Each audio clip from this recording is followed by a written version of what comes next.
This is the Big Fish Cares Podcast. Big Fish Cares Podcast. And here's your host, Benny Fisher. We got back in the studio today our good buddy, Jim O'Brien. How are you doing today, Jim? I'm doing wonderful. I'm looking at your beard and I'm comparing it to mine, and yours is brown and mine is white. Yeah, sometimes it's red. Sometimes I have that what they call the Irish beard. I got dark brown hair, and then sometimes I'll get a little bit of red in my beard. But I got a couple grays coming in. Eric the Red. Eric the Red. Was he Norwegian? Norwegian explorer. Yeah. See, I paid attention in history class. Okay. Yeah, I knew you would appreciate that about me. Last time we had you, we talked about some of the Hall of Famers that the Steelers had in. I know we went all the way back to the old days, and then we got to some of the offensive guys from the 70s dynasty. And then today we're going to talk about defensive Hall of Famers from the 70s, and then all the current Hall of Famers from like the 90s and the 2000s. Well, you're going to educate your listeners because, I see these people at Steelers football games or the Browns football games, whatever, banging their fist against the railing and so forth and getting dressed up like they're going to a costume party. And I'm saying to myself, what's this all about? Do any of these guys that follow the Browns and are in the dog pound, have they ever heard of Otto Graham? Have they ever heard of Marion Motley? Bill, what's his name? Bill Ryan. Do they know Frank Ryan? Do they know any of these people? Do they know their history of these teams, the legacy? And the Steelers have as rich of a history as just about anybody except maybe the Chicago Bears. And the reason that is because the Bears were formed about 5 or 6 years before the Steelers were formed in 1933. I wish more people knew more about my team, the Cleveland Browns, because they had an incredible history back in the 50s and the 60s.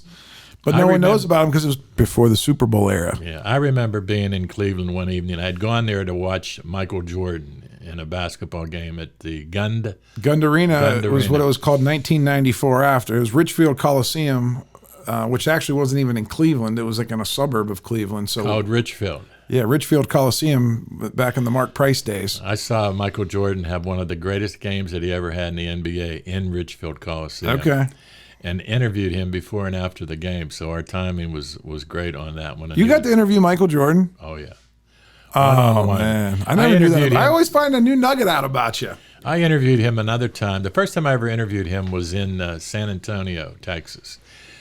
I was going to the All-Star game, and most of the people in the NBA knew that I went to the All-Star game every year when I was the editor of Street and Smith Basketball Magazine. So a fellow named Wayne Witt, you don't forget those names, Wayne Witt, he was the public relations director of the San Antonio Spurs. And he called me and he asked me what I was doing on such and such a date, which was 3 days before the All-Star game in Houston, Texas. So I said, nothing in particular. He said, well, we're playing a game 3 days before the All-Star game here, and I want to invite you to come and, we'll take care of your credentials and so forth. And I said, who are you playing? He said, the Chicago Bulls. I said, I'll be there. And I said, I want you to arrange for me to have an interview with Michael Jordan in the clubhouse.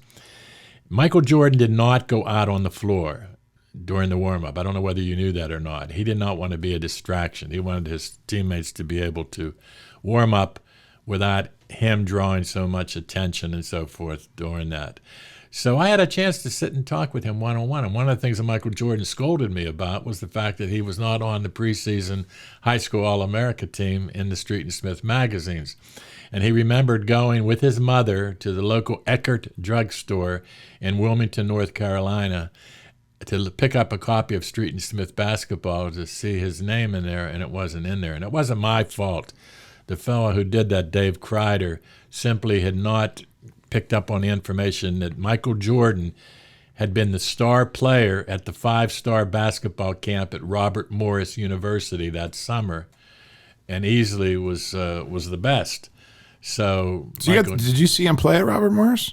No, I did not. Oh, okay. Because that's pretty here local. Yeah, Mike Krzyzewski was out there, and some other a fellow named Howie Garfinkel of New York that I knew. He ran that 5-star basketball camp. You should tell people that you actually snubbed him on purpose. That's what created all of his grit and determination. That's what created the world's greatest basketball player. It might have something. And even a better marketing guy with his whole brand, the Jumpman with Nike. I mean, that thing is just like, that's even bigger than any basketball career he's ever had. He's made more money with his shoes than he ever did playing basketball. Right. Isn't that amazing? It is amazing. My daughter, Sarah, who's a doctor today, she actually met and sat by herself with Michael Jordan's father prior to his death. He was shot by God knows who on some road in North Carolina. I remember when that happened. It was terrible. It was. My daughter sat down and had a chance to talk to him. And I'll tell you, we said we're going to talk about the Steelers and quarterbacks, but this show's going to be, we bounce ideas off one another. And I remember taking my daughter to an All-Star game, NBA All-Star game in Miami. And we got on an elevator.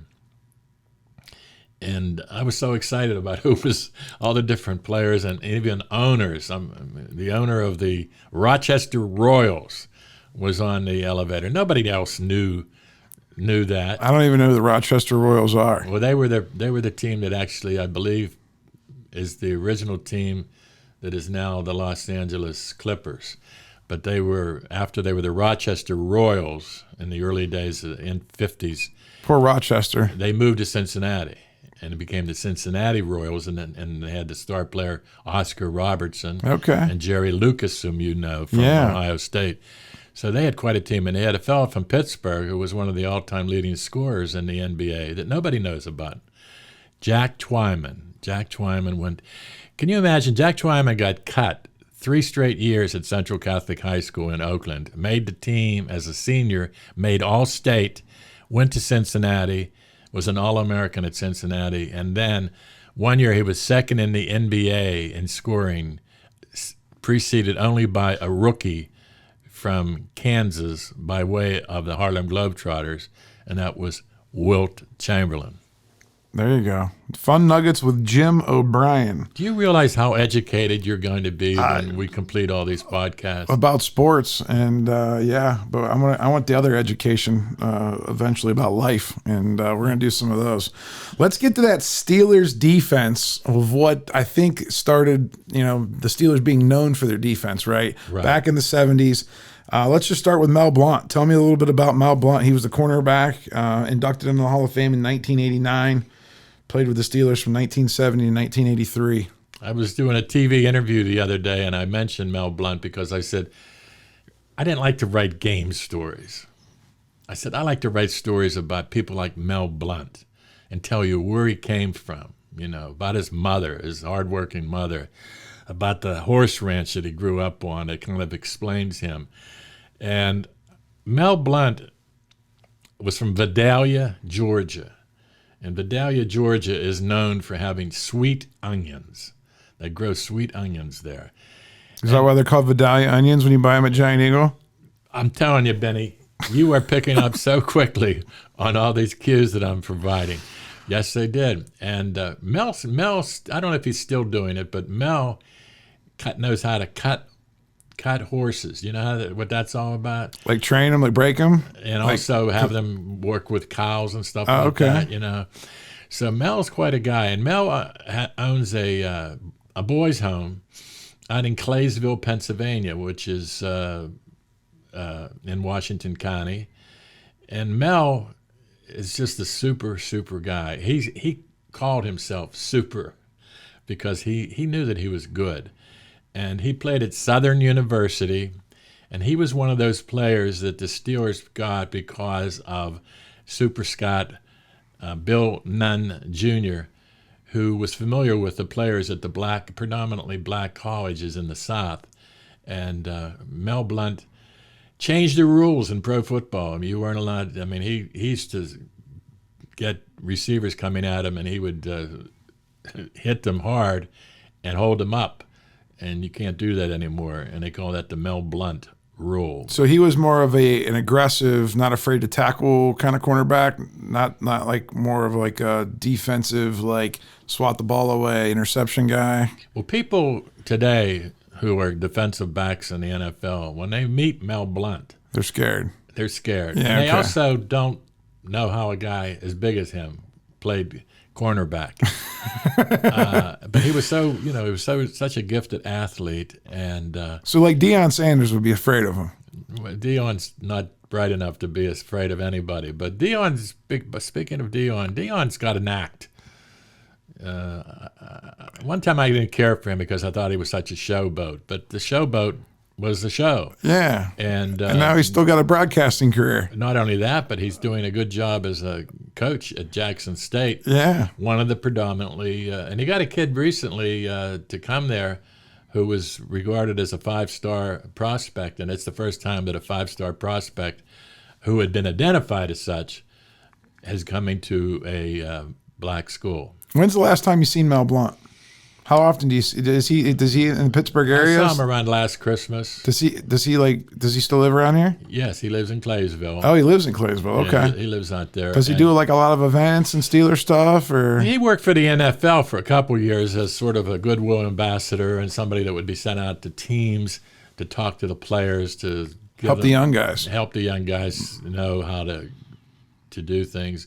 When he first opened that ranch, by the way, in Claysville, Pennsylvania, they burned a cross on his farm, and the neighbors did to welcome him, and they also burned into the railings that surrounded the property, hate messages and so forth. But Mel has weathered the storm, and he's one of my favorites. I always remember the first day I met Mel Blunt.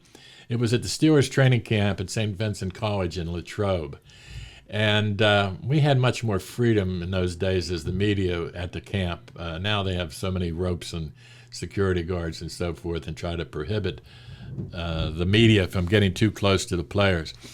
But on this particular day, here it is. It's the first day of practice, and they're having a scrimmage, which they don't do anymore either. They're having a scrimmage, tackling one another. And Mel Blunt is playing cornerback. And a reserve running back named Jack Delaplane is coming out. I can picture it. Was coming out to the left side of the backfield, taking a pitch out, and he's confronted by Mel Blunt, a menacing sight. And Mel Blunt is getting prepared to tackle Jack Delaplane, put the wood to him, and he missed him. He missed him, and he skidded in the grass, fist first into the grass. And Delaplane continued on his way, and now he's weaving back and forth trying to juke some other defensive backs, and all of a sudden he gets nailed. Jack Delaplane gets nailed from behind. Guess who tackled him? Mel Blunt. He got back up and ran him down. I saw him afterward. He was in the hallway, a dark hallway, with his best friend Joe Greene. Well, that's what we're talking about next. That's a great. Now, How'd you know that? Can you imagine me walking up a dark stairway at night in a building, and all of a sudden Mel Blunt and Joe Greene come walking out of the door, and I was just so happy that they were friendly fellows. Well, tell me about Joe Greene, because he was the defensive tackle from 69 to 81, inducted in 1987. Also had a coaching stint for a few years with the Steelers in the late 80s. So tell me about Mean Joe Greene. Well, before I get to Mean Joe Greene, the final line on Mel Blunt. I said, Mel, you played in the Super Bowl last year. You were one of the MVPs of the season for defensive backs. You're one of the great defensive backs in football. Why did you get back up again and chase Jack Delaplane on the first day of practice? And Mel Blunt said, I learned a long time ago that you don't get anything accomplished by pounding your fist on the grass. And I knew I was going to like Mel Blunt, because he was going to be a good interview. And he was always very kind to me. And he gives me a big hug, and it's a big hug. and he's a tremendous individual. Joe Greene, I was never as close to Joe Greene as I was to Mel Blount and some other players on the team. Well, Joe Greene's like a celebrity, right? But even in the 70s, like he was like, didn't he do the Coke commercial? Yes, he did. That was one of the favorite. It's like iconic, right? Yeah, it's an iconic commercial. So like he was like almost like back then. I mean, there wasn't now that everyone's a celebrity, but back then, like he was actually like a real life living celebrity at the time. Yes, but he went to North Texas State, which was not one of your, it wasn't Ohio State, it wasn't Michigan, it wasn't even Harvard as far as that's concerned. But everybody, the Scots knew about Joe Greene. Even so, when they drafted him, he was the first player picked in the 1969 draft. And the headline in the Post-Gazette said, Joe Who? Joe Who? That's how he was welcomed to Pittsburgh. Turned out to be, next year they drafted Terry Bradshaw first, and that was the foundation of the defense and offense of the Pittsburgh Steelers. In 72, they get Franco Harris. In 74, they get Lynn Swann, Jack Lambert, John Stallworth, Mike Webster. And they also got Jimmy Allen that year, who's often overlooked but was a first-class defensive back. And Jimmy Allen one day was at the Steelers training camp, and he's eating dinner, spaghetti. And he had failed to come to a party that Joe Greene had hosted the night before, and Joe Greene had invited all the defensive players to come to his party. And Joe Greene was miffed at Jimmy Allen, who was a Los Angeles guy in every respect, whereas Joe was, a Southern boy, that kind of thing. So Joe Greene comes over to where Jimmy Allen is eating in the cafeteria and grabs, I don't know how you grab spaghetti, but he did. He grabbed spaghetti and threw it on the floor. Well, food fight. And Jimmy Allen was upset with Joe Greene. He told him not to do that. You're disrespecting me. So Jimmy went and got another plate of spaghetti and came back and sat back down. Joe Greene threw it on the floor. Jimmy Allen jumped up, grabbed the plate, smashed Joe Greene in the ear, nearly tore his ear off. Like Mike Tyson. He just ripped his ear, and it was bleeding and everything else. And they started fighting in the cafeteria, and Joe Gillum, the quarterback, started hollering, Jimmy Ali, Jimmy Ali. And the coaches were scrambling. Everybody was grabbing somebody to hold them back.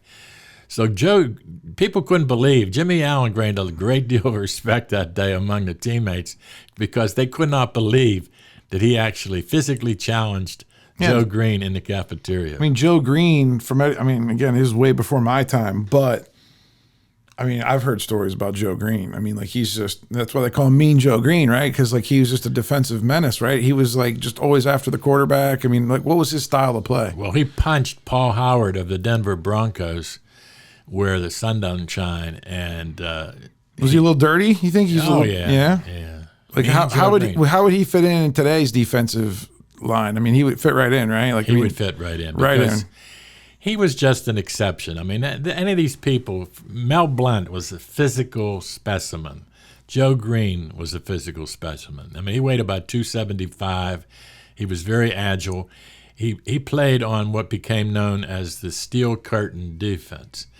And one thing that a lot of people don't realize, but the steel curtain defense originally referred only to the front four. It was not the entire defensive unit. So what about the linebackers? Like Ham and Lambert, they weren't part of that? They were great, but they weren't part of the steel curtain. Because, those are two Hall of Famers we got to talk about. Well, Tell me about Jack Ham. I think one of the reasons, too, is, and Jack Ham is a good example, I believe. Jack Ham is thought by Andy Russell, who was an outstanding linebacker himself and should be in the Hall of Fame. Russell felt that Jack Ham, not Jack Lambert, that Jack Ham was the greatest Steelers linebacker. And he was more of a technician. He understood the gamesmanship of playing the defense. And Jack Ham was a bright guy. He played at Penn State. He was the last player in his rookie class to get a scholarship at Penn State. Somebody else turned down Penn State, and Jack out of Bishop McCourt High School in Johnstown, Pennsylvania, came to Penn State. When Jack Ham and his father showed up at Penn State for a visit, they got on an elevator, and 2 offensive tackles from the Penn State football team got on the elevator, big boys. And when they got off the elevator, Jack Ham's father said to him, "It's okay if you want to come home." Wow. He thought maybe he was too small. Well, I mean, that's the big time, right? I mean, it's he's going from little Johnstown up to Penn State, and that's when you go to college, you think you're a big deal in high school, and then you go to college and just everything evens out. Yeah. Then you go to the NFL, and I'm sure it's even a whole other thing. You're like, wow, these guys are all bigger, faster, stronger. Exactly. And Jack Ham, I still see Jack. Jack. Does he live around here? Is he back in Johnstown? He got into the coal business. Okay. And did well financially. He also did Penn State football on the radio for many years. I thought, there's an interesting thing. He had a lisp, and it wasn't always as evident as it was early in his career as he went on. It became more muted. But here's a guy who had a serious lisp in high school, and yet he became a very respected radio broadcaster. Wilt Chamberlain, who's also from Pennsylvania, from Philadelphia, he had a serious lisp when he was in high school at Overbrook High in Philadelphia, and he ended up having a melodic voice. It was like a tenor. But it shows you about those guys. They overcame some adversity in their lives. And Ham weighed about 212, 215. So did Jack Lambert. So did Andy Russell. And those guys were the 3 linebackers on one of the greatest defenses in pro football. Who called the plays, you think? Mike Wagner. Mike Wagner was the safety, and Mike Wagner called the plays most of the time. Lambert also called the plays from time to time. And the thing with Lambert, we talked about Joe Greene. Joe Greene, who always lined up on an angle toward the other team's center, he didn't line up face to face. He lined up on an angle. And Joe Greene made it possible for Jack Lambert to make as many tackles as he made in his career because Greene took on the heavy stuff. Right. Yeah, that makes sense. Because, I mean, it's still amazing to me to think about the 70s Steelers team. It's like half the offense is on the Hall of Fame, half the defense is in the Hall of Fame. We're talking the Hall of Fame. More should be in. I mentioned Jimmy Allen. Jimmy Allen thought he should have started for the Steelers. He came from UCLA and Pierce Junior College in California. He thought that he should be playing. And I said to him, well, who was ahead of you? He said, Mel Blount. I said, Jimmy, you were behind the wrong guy. And I'm talking to him on the telephone in my office in Upper St. Clair at the time. And my wife, Kathy, who knows her sports, she was out in the hallway, and she heard me say to him, you were behind the wrong guy, Jimmy. So she asked a question. She got my attention, and she said, who was he behind? And I said, Mel Blunt. And Kathy hollers out so that Jimmy Allen could hear her out in California. Jimmy, you were behind the wrong guy. So then he told me a story. Jimmy You Allen. O'Briens like to call it like it is, don't you? No sugarcoating with the O'Brien family. Jimmy Allen was also, which is rare as a football player, he was an outstanding swimmer. He had won swimming events from when he was a young man in Florida, and then when he moved to Los Angeles, he continued to be an outstanding swimmer in college ranks. So he thought he should have made the Olympic team in swimming. He was that good. And I said, well, who made it? He said, Mark Spitz. He's behind the wrong guy. I said, Jimmy, once again, you were behind the wrong guy. Oh, wow. 7 gold medals, Mark Spitz. But I tell you what, that's probably what made Jimmy Allen such a scrapper, I bet. I don't even know who Jimmy Allen is, but I can already tell if he was behind those 2 guys, he was always chasing. He was always chasing greatness. Well, here's one of my classic stories, Ben. Jimmy Allen disappeared. He became known as a homeless man. Nobody knew where he was, what happened to him. He was married to a woman named Cora, C-O-R-A, in L.A., and no one knew how to get in touch with him, and he was friendly with Mel Blount. He was friendly with John Starworth and Donnie Shell and those guys.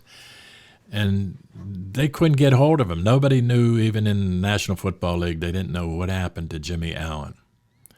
So my daughter was living in Los Angeles at the time, and a guy named John Bennett from Burlington, Vermont, told me about this Jimmy Allen and the mystery of Jimmy Allen. And I decided I was going to find Jimmy Allen. Okay, can you imagine? I mean, what a foolhardy Did you even task. know where he was at? I knew he was in the Los Angeles area. Okay. How long ago was this? This is about 15 years ago. Okay. So my daughter had a boyfriend at the time, and I asked him, to drive me around L.A., and I went to some places like Compton? Yeah, Compton. Like, was he in, the hood? Well, I couldn't find him. But what happened was I sent his wife, Cora, a copy of my book, Lambert. And Jimmy was mentioned in there, and his situation was mentioned about him being a homeless man and so forth. Well, it turns out Jimmy used to come home once in a while for a funeral or for a birthday of one of his children or something, and then he'd disappear again. So on one of his returns, Cora showed him the book Lambert, and he looked through it, and the next thing I know, I get a phone call in Pittsburgh from Jimmy Allen. And he was funny. He was outrageous. He called me every so often out of the blue. He'd give me a call, and I was just always so excited to talk to Jimmy Allen, even though I had never met him. He was playing for the Detroit Lions by the time that I covered the Steelers starting in 1979. He had given Noel an ultimatum because Noel was playing Mel Blunt. Play me or trade me. You didn't tell Chuck Noel, play me or trade me. Why couldn't he just go to the other side? I mean, you need two cornerbacks. Well, who was the other cornerback? J.T. Thomas, a number 1 draft pick from Florida. So they just were really stacked with talent. And he ends up leading the Lions in interceptions with 7 one year, and he was still a good ball player. But I think his wife Cora told me that he was disappointed greatly by the fact that he felt that the NFL had given up on him, and that was the cause of his mental challenges and so forth. But I got my daughter's boyfriend to drive. One day he said to me, he made the mistake of saying to me, "You have me for all day tomorrow, anything you want me to do." I said, "How about driving me to Victorville, California," which was 2.5 hours away. And Jimmy Allen had gotten his act together. He had a home that the NFL helped him to buy. And I traveled with my future son-in-law to Victorville, and I told him, I said, "This man's never met me, and I guarantee you he's going to give me the biggest hug in the world when we meet." He came out the front door of the house, and he had a ear-to-ear grin, and he came over and gave me a big hug. And Jimmy Allen was one of my favorites. But Jimmy Allen later told me that he had a discovery that he wasn't ready to reveal yet, and it was better than anything that Copernicus or Galileo or Edison or Einstein ever could. But he was keeping me on edge that he would tell me. And he was supposed to tell me in 2020, and he died at late November of 2019. Oh, I'm sorry to hear that. But see, there's one of the reasons why I liked what I did and did it, I believe, well, was nobody else that covered the Steelers chased down Jimmy Allen. You connected with people. Yeah, and it was a great experience for me, and I'd like to think, when I went to Jimmy Allen's home, he was ready for me. He had all his stuff laid out. He had his pictures and stuff like that. So you gave him a heads up you were coming. Yeah. You wanted to be ready. You didn't want to waste no time. It was great. So when you wrote the book Lambert, there's no book called Ham, right? No. But there's a book called Lambert. So let's talk about Jack Lambert for a little bit. He was the linebacker from 74 to 84, inducted in 1990.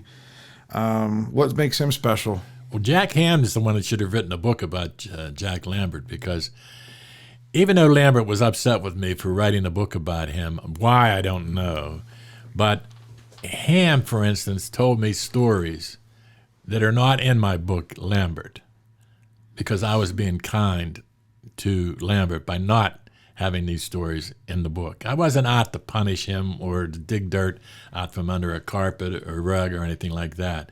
I was just interested in, he was enough he was enough of a lunatic and a crazy character to write about just using the stuff that wouldn't be classified as blue. But that's what probably made him crazy on the field, which probably got him all the accolades and right. Yeah, I interviewed him many times, but I did not interview him when I did the book. I had interviewed him many times, and he had called me to interview him and so forth every year because he had a football camp, and he thought that it would be beneficial to him to have me write a story in the press about his camp coming up, sign up now, kids, and come to camp with Jack Lambert. Lambert was a hockey player, too. Lambert, can you imagine Jack Lambert playing hockey? I mean, he played with Craig Patrick. I just want to watch. I just want to watch. Yeah, I don't want to get hit by him. One time in San Diego, California, my brother Dan was with me, and the Steelers were playing the Chargers. And on the eve of the game, we were at the hotel where the Steelers were staying, and several of the players and several of the entourage, they were sitting around a swimming pool, which was near a bar on the complex. And my brother comes up to the room and he says, "You got to come down. Jack Lambert is roller skating around the swimming pool." So I go down and I'm walking along the swimming pool, and Lambert spies me, and he comes roaring toward me on roller skates directly at me. And when he got right in front of me, he stopped on a dime. He was able to do that with roller skates. If we'd been on ice, he would have sprayed me with ice shavings. Oh, yeah, you would have been covered. And he says, "You're lucky I didn't take you out." Lambert once, when I wrote a story about him being attacked in a downtown Pittsburgh bar, I wrote the story and it angered him, and he told me, "If you ever do that again, I'm going to kick your you-know-what." And I said, "That sounds like a good deal, Jack. I'll go along with that." So you're a little intimidated by him? Sure.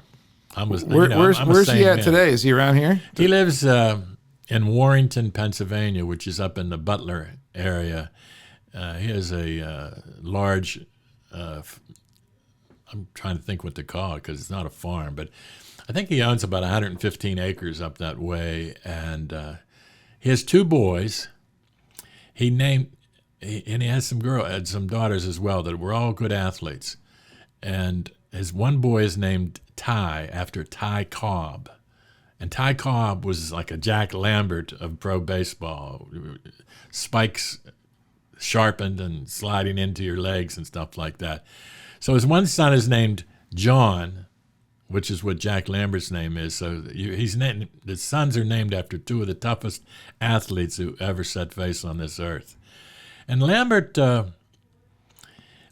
benefited by having Joe Greene in front of him. Jack Ham benefited by having L.C. Greenwood in front of him, who should be in the Hall of Fame but is not.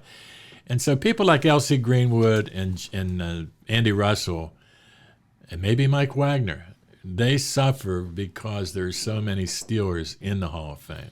Do you think that, I've been going to Canton my whole life, obviously, and I always see these guys that I've never heard of, right? They get inducted, 40 years later. Do you think it's going to be one of those things where, I don't know, they'll just get inducted one day? Because I feel like they induct everyone in Canton. Well, there's a lot of people. Have a senior committee. They have a senior committee that just considers players from certain eras and so forth. And I remember Lou Kriegmeyer being brought in from the Detroit Lions on that basis. And it's interesting. I mean, I don't know. We could do a whole podcast on. I don't understand what once you retire and you don't do anything else. I don't know how you're either Hall of Famer or you're not. I don't know why 20 years later they can decide, oh, you're a Hall of Famer. It doesn't make sense to me. Because it's it seems very interesting because they didn't get any better while they were while time passed. It's an interesting so point. I don't get you're either you're either a Hall of Famer. You either the day you retire, that somebody should vote, is he a Hall of Famer or not? All right, cool. But I know they do it for the marketing and for the politics of it and to keep the fans interested and all this other stuff. You make a good point, Ben. I mean, I never really thought about that, but I think that time has a way of thoughtfulness, and you look back and you realize how good somebody was. It's like a fine wine you can appreciate. Some people were in an era whenever there were too many candidates, too many worthwhile candidates, and so they would feel that these players were overlooked, but are worthy of Hall of Fame induction. Yeah, so like if there's like a linebacker drought for 10 years, will Andy Russell get in because they need a linebacker to go in? You know what I mean? Like, is it is it like that? Well, for instance, there were certain Steelers that the Steelers organization, and by that I mean Dan Rooney, promoted them to the league office and at league meetings and so forth. I was at a function just recently where Bob Pompiani of KDKA, spotting Andy Russell in the room, said Andy Russell should be in the Hall of Fame. So what happens is if you get enough people in the business, mob mentality, right? Yeah, and in Pittsburgh you can get that because Pittsburgh's got like a lot of football, And what if that's not enough? Most of the teams in pro football, including the Pittsburgh Steelers, have also started their own Hall of Fame. Yeah. Like the Ring of Honor, right? The Ring of Honor. So they can include people such as Rocky Bleier, who was very important to the Steelers franchise for many, many reasons, but is never going to be in the Pro Football Hall of Fame in Canton, but is brought to Canton from time to time to be the ambassador or to represent NFL players who were in the military service. Yeah, he's got a great story. He's the poster boy. One last defensive guy that we didn't cover, sometimes I think gets underlooked, and when you talk about Steelers defense, is Donnie Shell. He was a rookie, I think, when they won that first Super Bowl. He's a safety, and he's in the Hall of Fame. Tell me about Donnie. Well, he came from South Carolina State, which was also a predominantly black college, and he was a linebacker. So when he first came to the Steelers... I thought he was a safety. I got written down as a safety. He was a safety for the Steelers. All right. Linebacker in college. Too small. Probably too small, right? And then he had to... So the thing is, they had to teach him how to play safety, and Mel Blount and Tony Dungy was with the team and so forth, and now an analyst himself and a great coach and in the Hall of Fame. But Donnie Shell, they said they used to laugh at him at the initial scrimmages and so forth because he was lost on an island playing safety.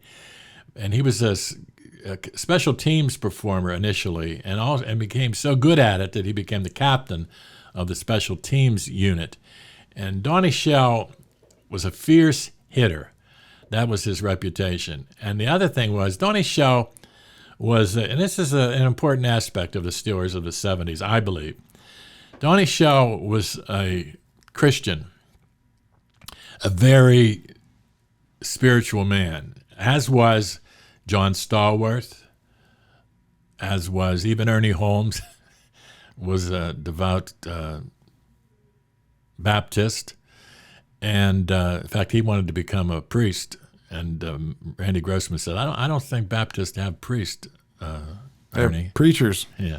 So anyhow, they had, and Terry Bradshaw was in this group, they would have prayer meetings or Bible study. Okay. And there would be at least 20 to 25 members. That's awesome. Of the Steelers. Craig Wolfley, I believe, was in it, and Clint Yolkin. Yeah. And so they had a spiritual bond, and I don't know if that situation exists today. I've never heard about it. They need to. It would definitely help. But I think those Steelers of the 70s benefited from the company they were keeping, whether you're talking about athletically or spiritually. I think they had a bond. And Mel Blunt, whom we mentioned earlier, Mel Blunt said when we came out of the locker room, when we walked out onto the field, we had already won the game most of the time. When they saw us, and I remember my first camp at St. Vincent of when I was covering the team, I remember they had a photo day on the first day of practice, and they came out of the locker room, one after another, and trotted down a hillside. And you'd see Mike Webster, you'd see Mel Blunt, Joe Greene, Jack Ham, Andy Russell. And it was like being in your hometown of Canton, Ohio. I mean, you just couldn't believe how good they were. And they ended up winning 4 out of 6 Super Bowls, and I was lucky enough to cover that 4th out in Pasadena, California. At this who won in 76 and 77? The Super Bowls in between when the Steelers didn't win. I don't know off the top of my head. Yeah. I don't know. But I think the Dallas Cowboys probably were in that They probably won a couple, right? Yeah. Was the Steelers right up in there for the AFC Championship and stuff like that? The Steelers were thought to have, I'm trying to remember, one of the teams that didn't win the Super Bowl because Harris was injured, Rocky Bleier was injured, and they were missing some players. They shut out I think they had something like 6 to 8 shutouts this one season, and Art Rooney, the owner, thought that was the best team of all time, the one that didn't win the Super Bowl. Let's fast forward a little bit because there's still a few more Steelers in the Hall of Fame from the 90s. We have Kevin Greene, linebacker. I remember him because I remember going to Steelers-Browns games. That's when I'm starting to remember that these players. I actually watch these guys play. He's the one with the long blonde hair, right? Long blonde hair, became a wrestler, professional wrestler. Okay. And he had played for the Los Angeles Rams earlier.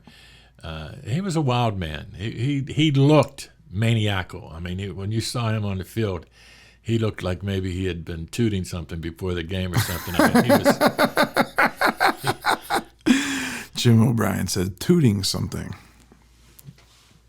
He was a character. He was a very expressive guy. Where were you at in your career in like the 90s? What were you doing?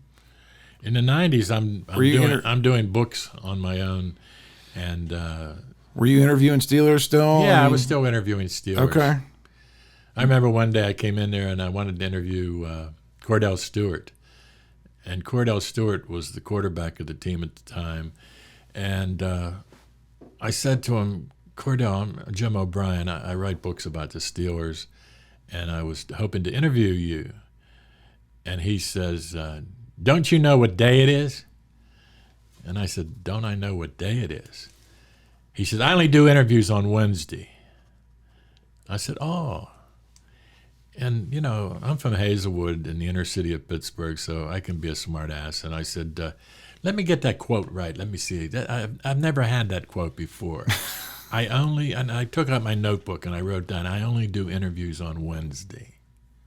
I said, that's a good quote, Cordell. I said, Franco Harris never told me that. Terry Bradshaw never told me that. Mel Blount never told me that. I said, Dr. J never told me that. Muhammad Ali never told me that. And I went through a couple more names. And finally, Tony Parisi, who was the equipment manager for the Steelers, he knew me from a long time ago, from back in the days when he was the equipment manager for the Pittsburgh Hornets hockey team. He grabs me in a mock theatrical gesture and pulls me away from Cordell Stewart, like to save me from a fight. And he says, for God's sake, Jim, leave him alone. He says, besides, he doesn't even know who the hell you're talking about. That's probably true. I will say about one thing about Cordell Stewart. When I was a kid, I remember him coming into the league. He was a pioneer. Nowadays. Slash. Yeah, well, nowadays, it's like there's a lot more quarterbacks that kind of have his, back then, that was all new and fresh. And I can't believe the Steelers are running an offense like this. This is wild. And it was kind of cool. I do remember those days. Well, I thought that if he had been willing to accept the role of slash, which meant that he was, in addition to being a quarterback, and mostly a reserve quarterback at that particular time, and also being used from time to time as a wide receiver, that he could have enjoyed a really good. I always felt that the NFL should have found a spot for Tim Tebow because of his athletic skills, and another one from Western Pennsylvania, Terrell Pryor, could be a receiver as well as a quarterback. He tried, but I feel like these kids don't have the drive and the motivation to work at the skill set. They don't want to. I honestly think that they don't want to put the work in to learn that other position, because the technical side of it. He's got the pure talent for it. We obviously know that. but there's technical things that they need to learn about how to cut on routes and do different things that, if you've been playing quarterback your whole life, you just aren't picking up those nuances. And that's the difference between an NFL player versus a college player. Well, everybody's always trying to save these guys, and from themselves mostly. What's the name? It escapes me right now, but it just came from the Cleveland Browns to the Los Angeles Rams. Oh, Odell Beckham. Odell Beckham Jr. Yeah. And he's terrific. I mean, he has great talent. Yeah, he's his own worst enemy. Yeah, well, they all are. Your boy Antonio Brown's the same way. But how about let's go back to the 90s. Dermontti Dawson, center for the Steelers. I don't know a whole lot about Dermontti Dawson because they don't talk about offensive guards and offensive tackles and it's centers. tough to make a center interesting. Yeah, no, that's what I mean. So tell me what you know about him. Tell me what the fans out there could. Well, the thing is that the Steelers had a legacy of really outstanding centers. And one of them, and I know you're not going to know this name, but he played at Notre Dame, and he's really the first of the great centers of the Steelers. And that is Ray Mansfield, and also before him, Bill Walsh from Notre Dame. Bill Walsh. And even before then, they had a fellow. Not the Bill Walsh that was the offensive genius of San Francisco. The self-proclaimed offensive genius. Chuck Noll used to always remind the West Coast offense, baby. Right, yeah. right. Well, there's an example, for instance. I think if the Steelers had used an equivalent of the West Coast offense, you wouldn't call it the West Coast offense if it wasn't. Yeah, you call it the Steel City offense. But I think Terry Hanratty would have flourished as a quarterback in the Joe Montana mold, but not strictly as a drop-back passer. But anyhow, the Steelers had a legacy of having great centers. And why is that? Is that because of Noll? No, Noll comes a little later. What? Ray Mansfield was there before Noll. And Ray Mansfield came to them from the Philadelphia Eagles. So now, whenever Mike Webster gets brought in, Webster, a lot of those offensive linemen in Webster's era were undersized when the Steelers brought them in. John Cole being a good example from Oklahoma State. They were undersized. Well, how did they get so big all of a sudden? Steroids. Steroids, yeah. Steroids, which were not illegal. They don't talk about it in football. They talk about it in baseball. So late 90s, they talked about it in baseball a lot. But then they had Dermontti Dawson. All I know is if you were to ask me about Dermontti Dawson, I would say he was a cool dude. Yeah, he was a neat guy. I just don't know how good at his it's position. Because they never talk about the centers. You know what I mean? Well, we had a guy at New York Post named Paul Zimmerman. Does that name mean anything to you? Dr. Z from Sports Illustrated. He was a pro football expert. Well, Dr. Z, I'd be in the press box and Dr. Z would be talking about the skill set of the center. And I used to think that sports writers who talked about centers were trying to show you, one, how astute they were as pro football observers. I mean, I had played center for a while when I was a kid, so it can't be that hard.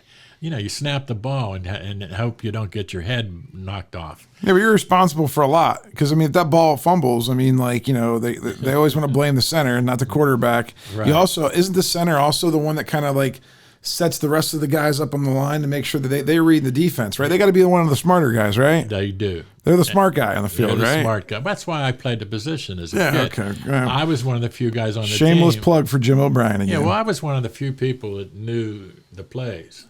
Tell me about Rod Woodson. He was the cornerback from 87 to 96.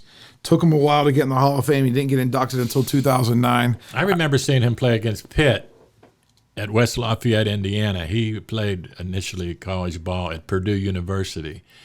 And he had the same kind of skill set as Deion Sanders. He was really a great athlete because I believe, I'm not positive about this, but I believe that he had Olympic caliber speed as, say, a 220 guy. So he was really good, and he looked the part. He was just he wasn't as menacing looking as Mel Blount. Right. He was like between Mel Blunt and Deion Sanders. Right. Yeah. Right. But he was good. And he had that restaurant down Station Square for all those years too. Yeah, and I knew that was going to go out of business. It was too big. They just used their name, right? I mean, they used their name, but the place was too big. As soon as I saw it, I said, it's too big. And it went out of business. Those guys should stay out of the restaurant business. I think they just licensed their name, though. They don't have nothing to do with it. Heinz Ward. And, that up in Seven Fields. Jerome Bettis. Bettis Grill, is it still there? Yeah, you sure? I don't know. Is it? I think it closed. It might have. It closed recently, but it's overpriced steaks. Yeah, restaurant business is hard. Yeah, overpriced steaks. I mean, all these Steeler yahoos, they come in from out of town, and they run to Jerome Bettis' restaurant like they're going to see him. That's not going to happen. And two, I could send them to Legends of the North Shore or the Hyde German Park. race. I mean, like Hyde Park's like right down the road, man. And Hyde Park's really good. Let's talk about the head coach of the Steelers, Bill Cowher. I know we talked about Noel in the last episode, but, Bill Cowher is, we see him on TV now. He was the coach from, what was it, right after Chuck Noll, 91, 92? Well, Bill Cowher that you see on TV is not the Bill Cowher that we saw. Right. He's all nice and laughy. He got his teeth cleaned up and everything else. Bill Cowher was mean on the field, right? Yes. He was like, I remember looking, like he was mean. Like Belichick has no look. Bill Cowher's like, he's like a John Gruden. He's like a John Gruden and Bill Belichick mixed together. Yeah, well, I saw that look up close a few times. That chin was an inch off my chin a couple times. Sometimes I'd have a suggestion for Bill that he didn't cower too. Oh, there, pun. I never said that before. There you go. And the thing is that he was the prototype. If you were drawing up a Steelers coach on a board, if you were going to write a novel, and you were going to have certain characteristics of a coach.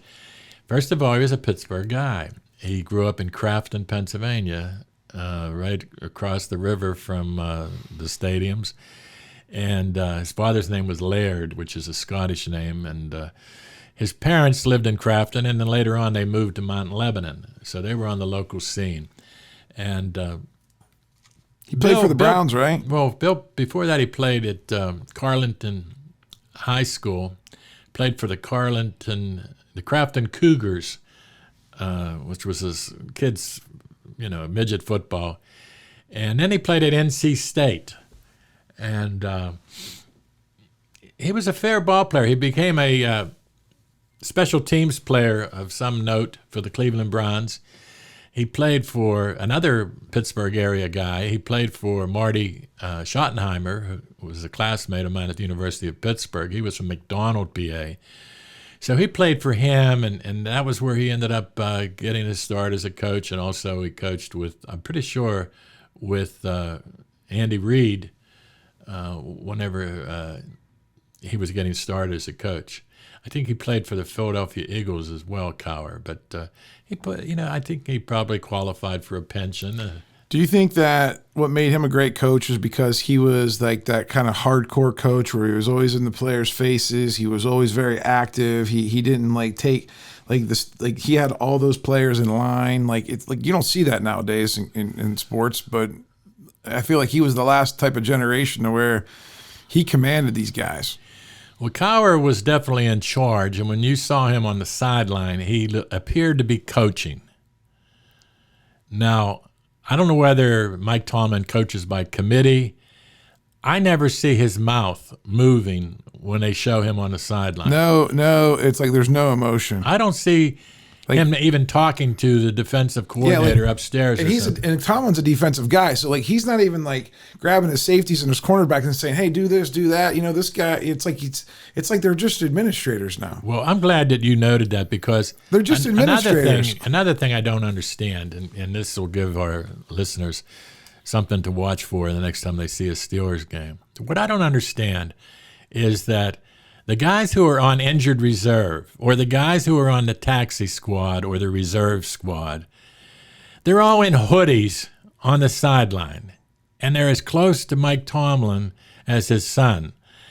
If he turns around, he's going to see 5 people who can't help him. He's going to, to me, if I'm the coach of the Steelers or any football team, when I want to get a hold of somebody and send him into a game, I want to say something to him before he goes in because I'm putting him in for a special reason. Yeah, you're giving him knowledge. And I want to see him talking to a player. Same way in basketball. the coaches in basketball these days, first of all, they have 7 coaches on a team. All the suits. Even in grade school teams, they have 7 coaches. And they're all wearing suits, and there's a six men in suits between the head coach and the players. Yeah. So how can he say something to him? How can he coach? It's good for my suit designer, David Allen, because that way he can sell more suits. But it's not really good for coaching. I mean, coaching's different. It's almost like now the NFL coaches are like CEOs, and they just delegate everything. And then then they're not responsible for anything. And then the coordinators get fired, but the head coach kind of shifts responsibility. So it's definitely an interesting dynamic. That's like whenever Mr. Whipple left the Pitt football team, who was the offensive coordinator, and he called the plays. I guarantee you that Kenny Pickett could call the plays.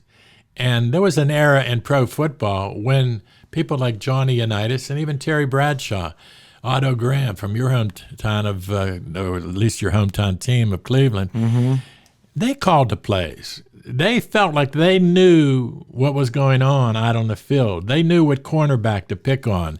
The receiver, I remember, for instance, Don Maynard, who's in the Pro Football Hall of Fame from the New York Jets, he'd come back to the huddle and he'd say to Namath, "Come back to me, I can beat him down and out." And Namath would follow that information, and 2 plays later he would throw a down and out pass to Don Maynard because Maynard had assured him he could get open. And I was just talking to my granddaughter the other day, and there's a girl on her basketball team, and we're talking about 9-year-olds. Who's the biggest girl? She doesn't have much of a skill set, but she's the biggest girl on the team and heavy. And I said to my granddaughter, I said, tell her that if she posts up under the board, you will get her the ball. Let her know that you're going to get the ball to her. And I said, that way she won't be caught by surprise or anything else like that. But there are things to be done that somebody on the field recognizes. And like I said, I'm not saying Mike Tomlin's not a good coach. He certainly has a successful record. But I just don't see him communicating with players on the sideline. Yeah, I think he could be a little bit more active. We got only a few more minutes left, but let's talk about Alan Faneca, another offensive lineman. Yeah, that probably you got to be a smart guy to know that he's great, right? Because I'm sure there's stats out there that he pancaked so many guys, he didn't let the quarterback get blitzed, and all that stuff. But tell me about Alan Faneca and any relations you have with him. I didn't know him that well. I didn't find offensive linemen particularly interesting. Well, they don't sell. No, they don't sell. I'm trying to remember that Alan Faneca had some illness that he had throughout his childhood and so forth. Epilepsy, I believe. Okay. It was epilepsy. So he raised funds for epilepsy causes and so forth. So he's coming through some adversity, right? But he came through personal adversity. Then there was a big thing, too. Like, during the end of his career, didn't he get traded to the Jets or go to the Jets or something? That was like a big deal, right? And he got all that, but he got all that money, though, so good for him. Late in his career. I mean, those guys were getting paid big. I remember that. They were getting, it was dumb money. And now they make really dumb money, but back then I remember holy cow, this offensive guard is getting I forget what it was, but it was millions and millions of dollars. And I'm barely people even know who he is, but they say he's good, so I guess he's good. Well, guys that are on the Steelers reserve team, I think it's an NFL, I think they get $200 and some thousand for not playing. Wow. And I remember a time whenever they would get maybe meal money or something like that, so they could subsist. But things have changed for sure. I mentioned Terrell Pryor earlier. I think his net worth is around $5 million. Yeah, it's not too shabby. He's got an apartment in the North Shore. Right. Yeah, just living his dream now. Exactly. Just trying to make sure he doesn't get into trouble. Yeah, well, that's the only thing he's got to do is make sure he doesn't get into trouble. Well, that's one skill set he does not possess. We were talking about this guy earlier in this restaurant, Jerome Bettis. He's in the Hall of Fame. Super great guy to talk to. Seems like very good personality. I remember he came out of Notre Dame, played a couple years at the Rams, if you remember right, then came to the Steelers. Tell me about Jerome Bettis. Well, Jerome Bettis. Now, Joe Gordon, who I always say was the best public relations man in the National Football League, and I say that even though I'm on his list because I disappointed him by writing a book about Chuck Noll and about Art Rooney. Can you believe that? But anyhow, he would say this isn't true, but it is. The longest interview I ever had when I was covering the team was with Jerome Bettis. he gave me 4 hours in the locker room one day. We were the only people in the locker room. And in fact, and I can't get Jerome Bettis in trouble for this, but Jerome took me into a room in the clubhouse where it was for players only. So the media wasn't allowed in that room. You know, it was a recreational room, a pool table and so forth. But he took me in there. And Jerome Bettis gave me 4 hours of his time. And up until the time that I flew in a private jet to Calgary, Canada with Franco Harris, it was the longest interview I ever had with any Pittsburgh Steeler. So I love Jerome Bettis, and he has an interesting story. You know, he came from the streets of Detroit, which are wicked streets and where you can get into trouble easily. He bowled for recreation as a kid. His mother set him up in that to keep him occupied. And I think his mother and father did a great job of raising him because they kept him away from the evil, the drugs, the crime, robbery, you name it, from Detroit. And I remember, I know several pro basketball players who died or were killed in Detroit, just shot. It was mean streets of Detroit. It in Chicago make Pittsburgh look pale by comparison, although our homicide rate's gone up quite a bit in recent years. It was really cool, and again, I hate the Steelers because I'm a Browns fan, but I appreciate the Steelers and the legacies and the history. And I remember that Super Bowl when they won, and that was in Detroit. And Jerome Bettis was there, and that was like final hurrah, right? Like I think he retired. I think he retired right after that. Retired after that game, and that was cool. I mean, my hair's raising on my arms thinking about just what that would mean to a person, to like the come up, you know, like living in the streets of Detroit, getting to go to Notre Dame. I mean, are you kidding me? Notre Dame, like that's the college mecca. You know, not anymore as much, but back then, I mean, that's where you want to go to college to get, you know, publicity and notoriety. And then well, Notre Dame with Jerome Bettis, for instance, when he first came to pro football, and that's how he ends up with the Steelers, he got off to a not so distinguishable career because people questioned his passion, same way as they did with Franco Harris when he first came to the Steelers. They questioned whether he was going to work out or not. And Franco certainly proved everybody wrong. But Jerome Bettis, when he came to the Steelers, really came into his own. And you talk about the Hall of Fame. I never thought that Jerome Bettis was a great running back, say like Tony Dorsett. Yeah, he's no Emmitt Smith. He's no Barry Sanders. No. Well, because he's more like a fullback. But he's a big, solid. Lasted. He lasted. You know, he was good for 4 yards and like every single time, right? I mean, the Steelers could have used him last year, the year before, yeah. the year before, no, I wish just to get those final 2 yards. And you know, he probably needs to cut about 40 pounds off of him because he has. Yeah, is he looking good again? Yeah. All right. And the thing about, you know, in a recent Steelers game, for instance, the announcers called the play finally. They said, you know, when is Ben Roethlisberger going to pull a quarterback sneak? So he did. And he didn't make it from the 1 yard line. So then, to his credit, he tried it again and he made it. And I've said for the last 5-6 years that there was nobody, if Ben Roethlisberger is inside the 5 yard line and he rolls out fakes a handoff to the left side, rolls out to the right, where he has an opportunity to throw passes into the end zone or run it. No one ever stopped Ben one-on-one. They couldn't bring him down. He weighed 235 pounds, 6'4". They're protecting him. You cannot protect people in pro football. And you can get hurt much easier when you're backpedaling from a bull rush than you can if you push through your center. You know, I said that about 2 years ago the Steelers were playing, and at that particular time, Marquise Pouncey was the center, the Pro Bowl player. Yeah. Del Castro was the guard, a Pro Bowl player. And I said, if I were the quarterback, I'd get in the huddle, and I'd look in the eyes of Pouncey and Del Castro and say, I'm not calling a play. On 2, I'm coming right up your behind. Yeah. And you better open a damn hole for me. And I guarantee you that those guys would respond. Well, what happens when a guy like Troy Polamalu is crowding the line and like trying to stop that play? Let's talk about. He's the last one in the Hall of Fame. They should be able to get through there. Troy Polamalu is also. You talk about spiritual. Different kind of spiritual, those Polynesians. Yeah, the first time I ever talked to him, I remember coming home and telling my wife, Kathy, I think this guy's too nice.